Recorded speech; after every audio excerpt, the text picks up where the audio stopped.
Good afternoon. My name is Erik Hansen. I'm with Brattleboro Savings and Loan. I'm the Vice President of Information Technology.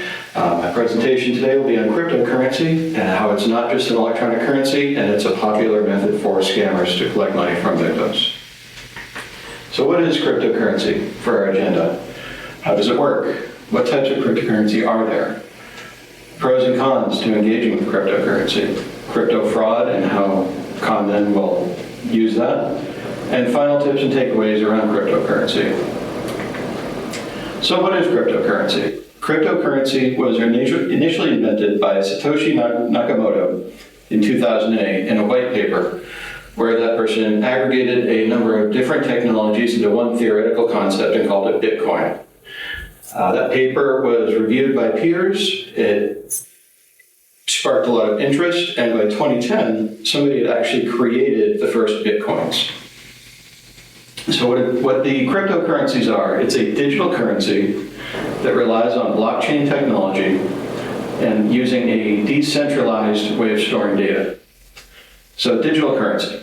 There is absolutely no hard currency behind cryptocurrencies. It's not something you can hold, it's not tangible, it literally exists in the ether and nowhere else. What's a blockchain? A blockchain is the history of transactions in the cryptocurrency. Every time the cryptocurrency changes hands, the blockchain extends and keeps a record of those different transactions and who had them. That ensures uniqueness to each blockchain in the cryptocurrency so that they cannot be counterfeited. Decentralized.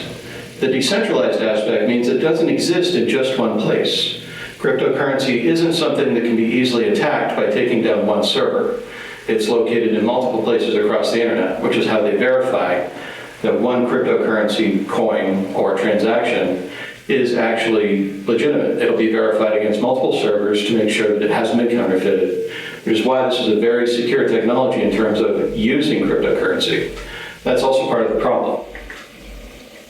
So how it works. Transactions.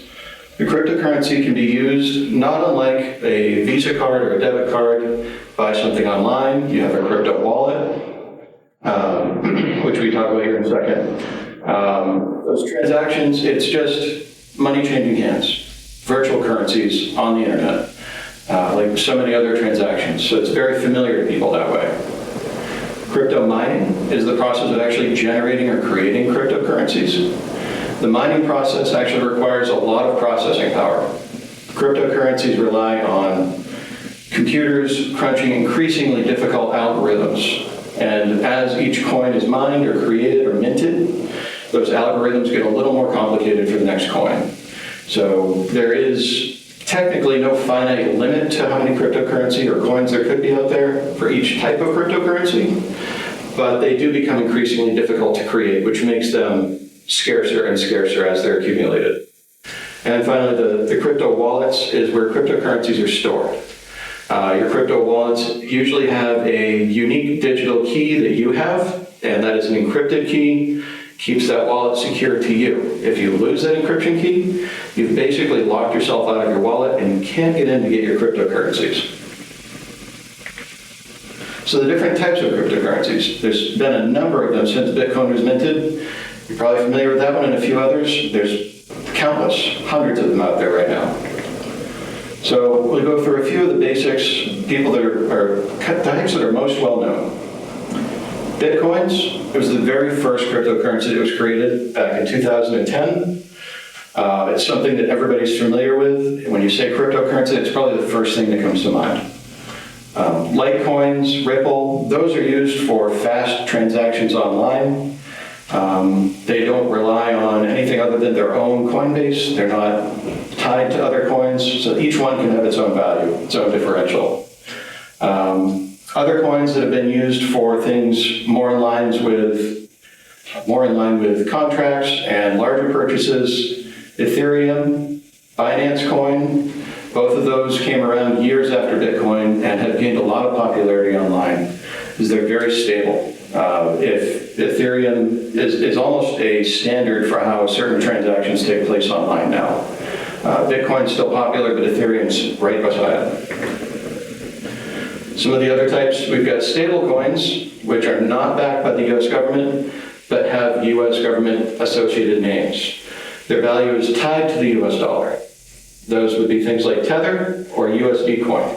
Again, not backed by the government itself, but tied to the value of the dollar. There have been, over time, certain coins that have arisen as a joke. Certain meme coins, like Dogecoin or the Shiba Inu. These started as jokes online. People created a cryptocurrency for them. They flared up and took off, and then rapidly lost a lot of value. I think right now the Dogecoin is probably worth 0.00000018 cents per coin. Still has value, probably never going to go up in value. And then a strange form of cryptocurrency, the non-fungible tokens.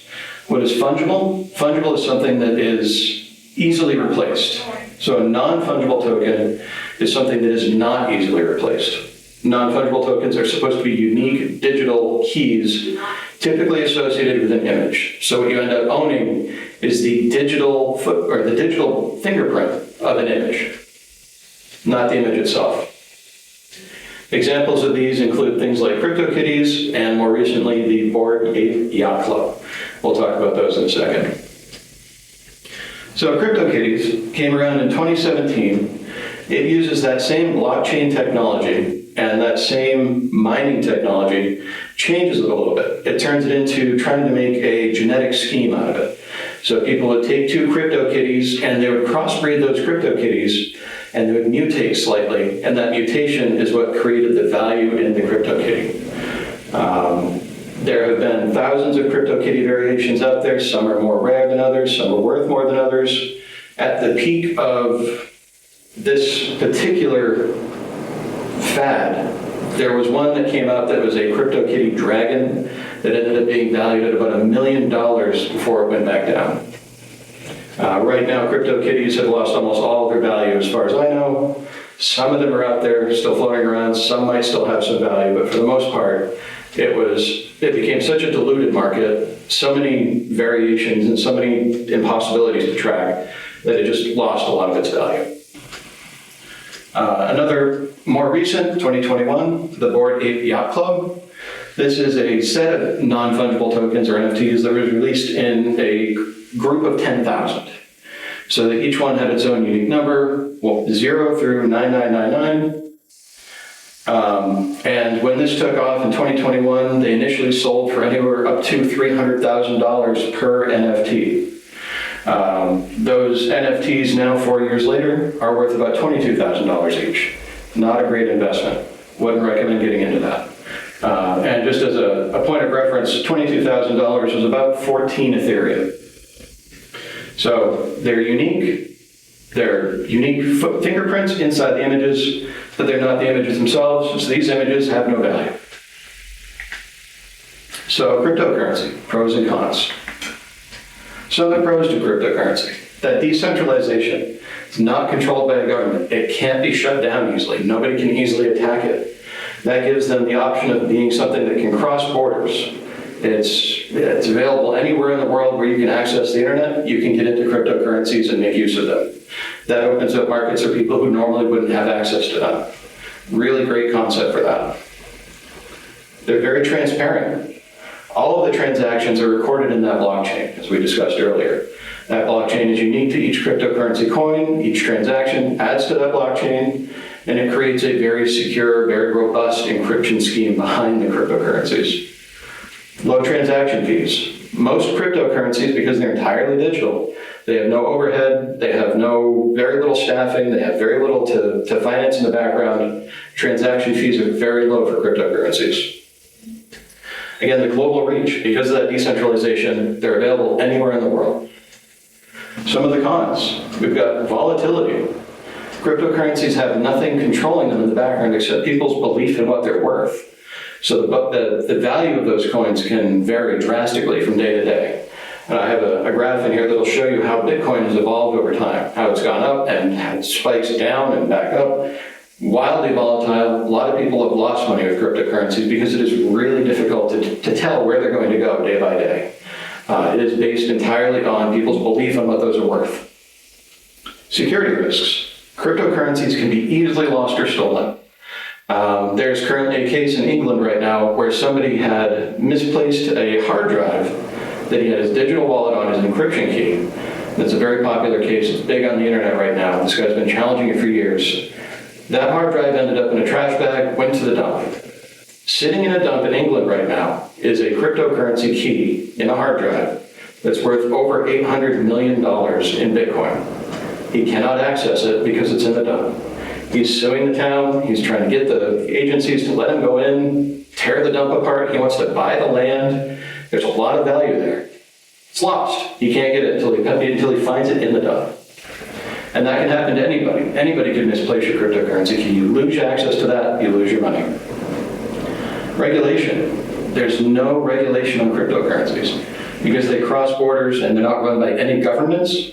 There is no regulatory body that controls what cryptocurrencies are doing or who can use them or how they're used. There are some applications, I believe Coinbase is one of them, where government agencies in the US might have certain controls over how those applications are used, but they're not controlling the currencies inside the application, so those are still at risk. There's an environmental impact to cryptocurrencies. That mining process, as they get increasingly harder and harder to make, creates a need for more and more energy, more and more electronic components.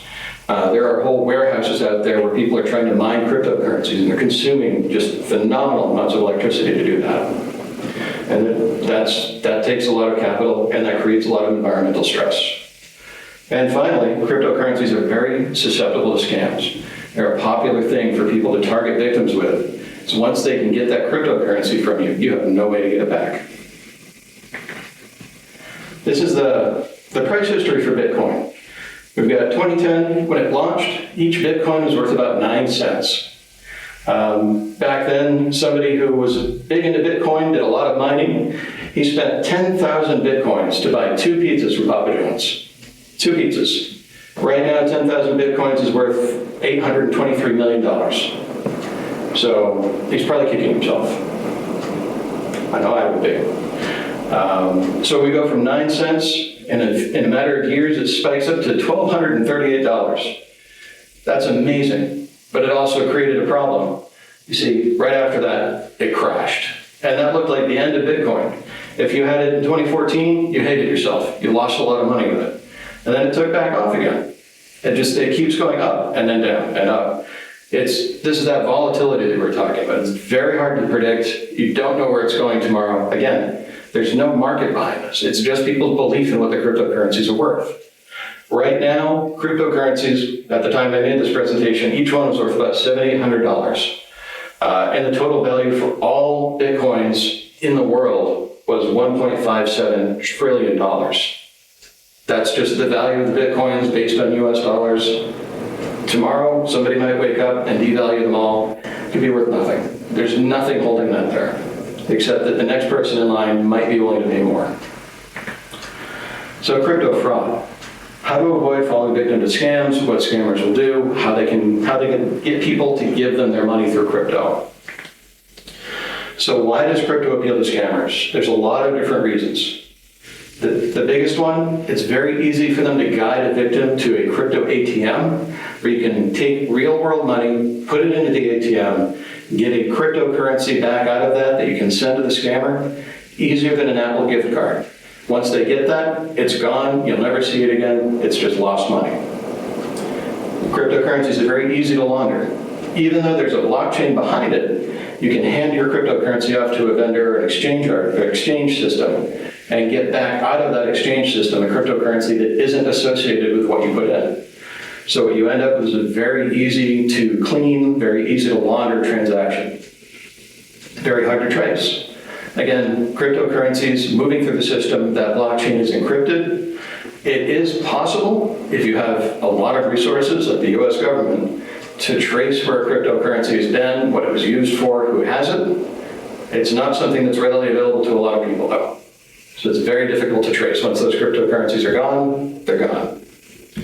Again, it knows no borders. So a scammer in North Korea who is in contact with somebody in the United States can easily get money out of the United States to Korea without having to move through borders, without having to get on a plane. Super easy to steal money, cross borders with it.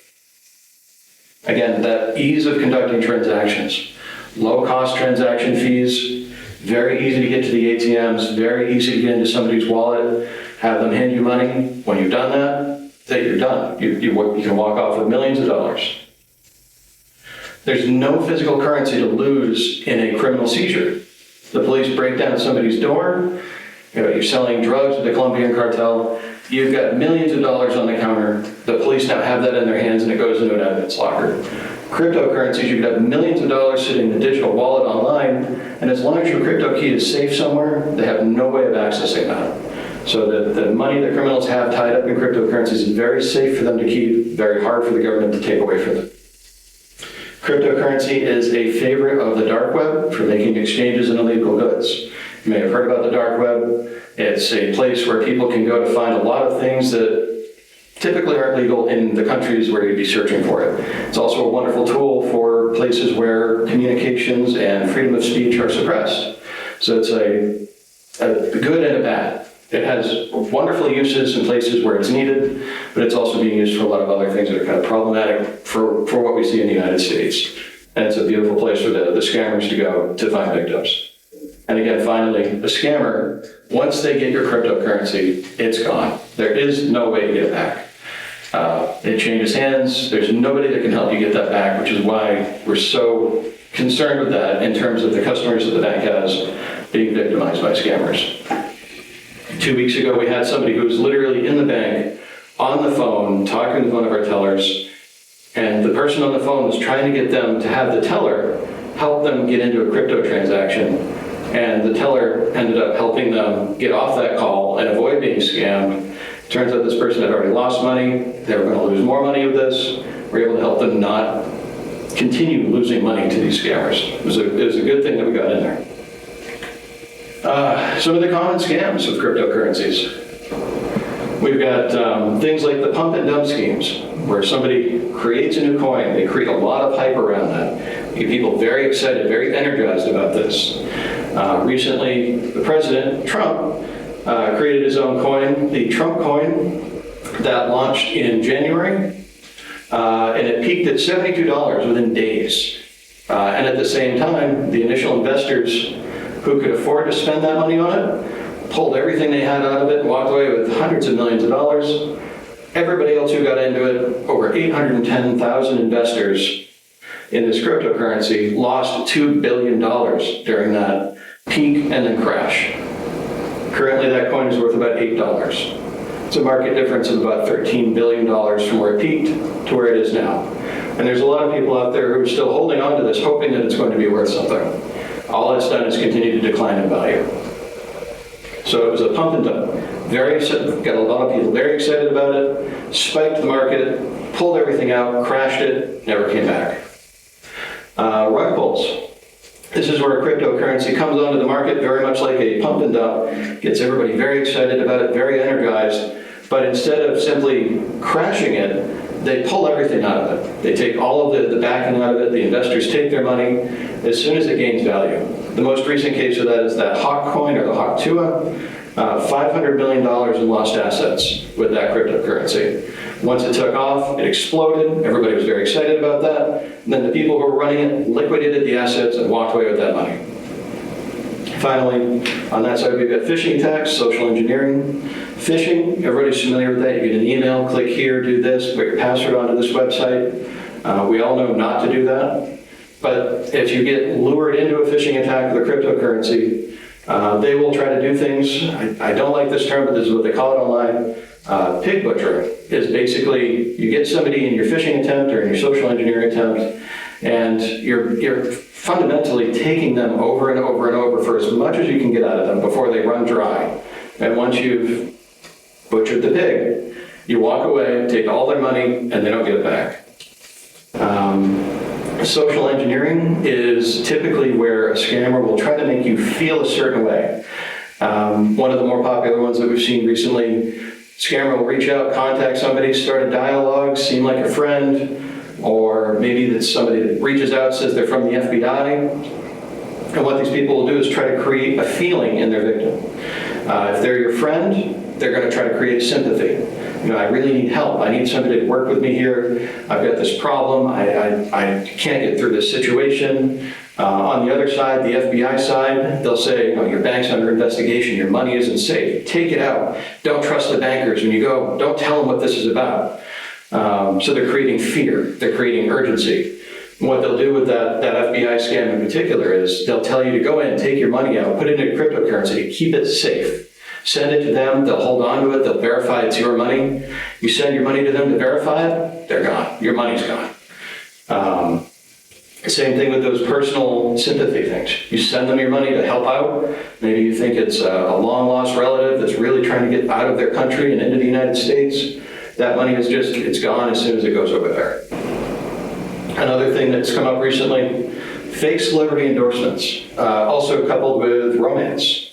There was a woman in France, I believe, who had thought she was communicating with Brad Pitt. Brad Pitt was in the hospital, needed cryptocurrencies to help pay his bills. This scammer was actually using AI to generate images so that it looked like she was communicating directly with Brad Pitt. He was holding up signs, I love you, please send money. This, really, really played on her, and she lost tens of thousands of dollars in the scam. Fake exchanges and wallets, because those exchanges can crop up anywhere. Money can change hands easily. That exchange will bring in investors and bring in people with their cryptocurrencies who think they're keeping it safe. Turns out it's not. Very popular case, very big case recently was Sam Bankman-Fried, I believe is his name. He created an exchange online for Bitcoin. That exchange got over $8 billion in assets in it. Turns out what he was doing was using that Bitcoin, the value of what was in the exchange, to supplement his own failures in the stock market. A lot of money was lost by a lot of investors in that scam. There's really no way to get it back.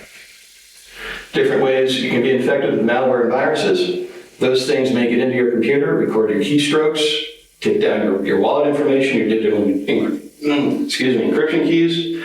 Once they've got that, they can get into your accounts, they can move your money, can't get it back. Again, they love to scare people into complying with it. From the FBI, you're under investigation, we need to check your money. Send it to us, we'll make sure you're safe. Don't do it. So how to avoid scams? There's any number of ways that these take place, constantly evolving. By the time this presentation's done, there's going to be 5 new ways that they could try. For now, be wary of phishing scams. You get an email, click here, put in your account information, don't do it. Call the bank. Call somebody who's engaged with that agency. Don't just go through the website and follow links that you get in your email. Usually not safe. Be wary of social engineering. Social engineering is, again, trying to make you feel a certain way. Compassion, empathy, fear. If you're getting those senses from somebody engaged with you around a financial transaction, step away from it. Financial transactions should not have feeling behind them. Use reputable exchanges and wallets. Though you can find those online, you can find reviews, talk with people who are using them, you can find reputable places to do these things. Don't invest in new markets until they've been proven. Never share your private keys. That crypto wallet key, if you give it to somebody, they can open it up, get out all your money, you've lost it all. If it's too good to be true, you've been hearing that for 100 years, longer. Don't believe it. If it's too good to be true, it really is. There's no quick way to make money with cryptocurrencies. Yes, some of them have gone up tremendously in value. Most of them don't. What they do is they take off and then they crash. Keep your accounts safe with 2-factor authentication. That's where you might put in your password and then you get a notification on your phone saying, is this you? It makes it much harder for people to break into your accounts. Do your research. Make sure you understand what you're doing out there. It's very enticing for people to go out there, think it's a get-rich-quick. Cryptocurrencies are this amazing way to make money. They're really not. It's a matter of luck. The people who have millions of dollars are the lucky ones who got into the ground, held on to it long enough. They're not the people who invested now. Stay informed. Read the news. Understand what's going on in the world around cryptocurrencies. Or simply avoid it entirely. You can't lose money in cryptocurrencies if you're not actually using it. So final tips, takeaways, stay informed, stay safe, keep on your guard. Don't engage with scammers. If somebody's making you feel a certain way, somebody's trying to push you into something, walk away from that. Get a second opinion on that from somebody you do trust. Avoid crypto ATMs. They're a great way for people to take your money and make sure it doesn't come back. And finally, report scam attempts to the bank, to the FBI, to any agency that will listen to you. I'm sure they're all flooded with those calls. Try to keep them under control. And so, thank you. That's the end of my presentation. Again, Erik Hansen, Brattleboro Savings and Loan, Vice President of IT. Stay safe out there.